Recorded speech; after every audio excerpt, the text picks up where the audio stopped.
Good day to everyone. By the way, I'm Shapa Gesta. This day we're going to tackle about compound amount and compound interest. Okay guys, we all know that compound interest is interest calculated on the initial principal and also in accumulated interest of previous periods of a deposit or loan.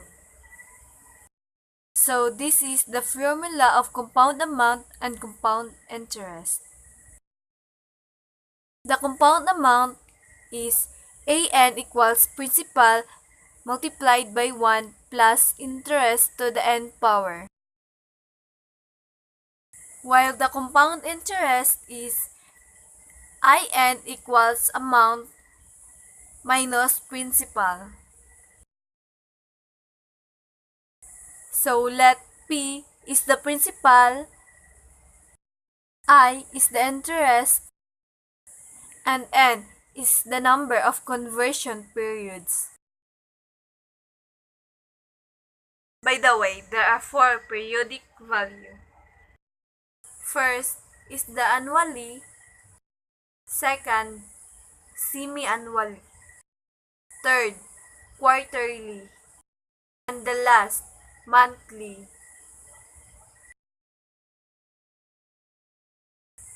So, I'll give an example of quarterly.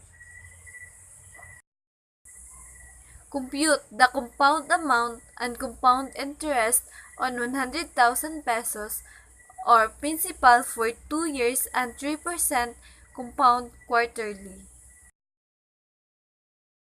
These are the given. The principal is 100,000 pesos. Normal rate 3% or 0.03, and the quarterly is 4. So 3 divided by 4% equals 0.0075. Number of conversion period. 2 years times 4 quarters equals 8 periods.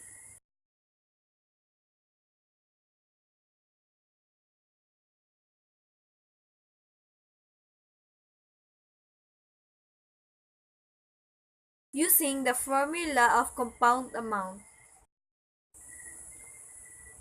AN equals principal multiplied by 1 plus interest raised to the power of n. So AN equals 100,000 multiplied by 1 plus 0.0075 raised to the 8th power. So the answer is AN equals 106,159.8848 pesos. To get the 106,159.8848 pesos,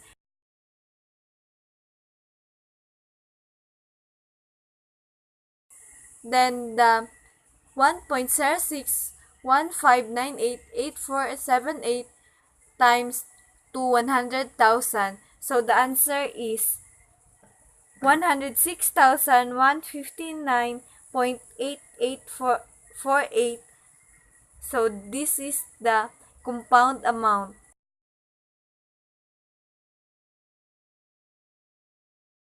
After using the compound amount, let's move to compound interest. IN equals amount minus principal. IN equals 106,159.8848 minus 100. So the answer is IN equals 6,159.8848 pesos.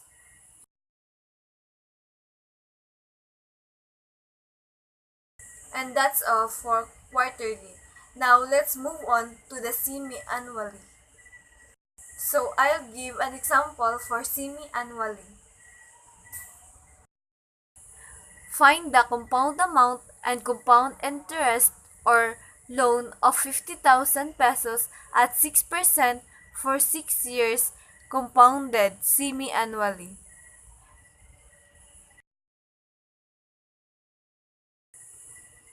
The principal is 50,000 pesos, normal rate 6% or 0.06. The semi-annually is 2, so 6 divided by 2 equals 3. These are the given.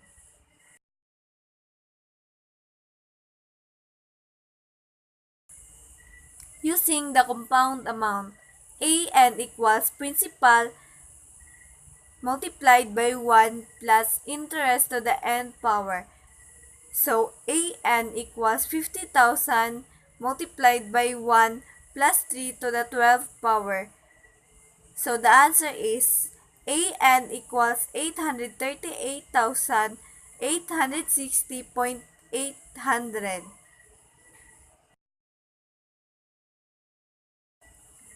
And the compound interest, IN equals A minus P. So,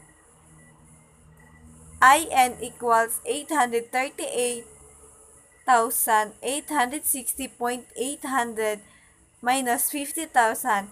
So, the answer is IN equals 838,860.750.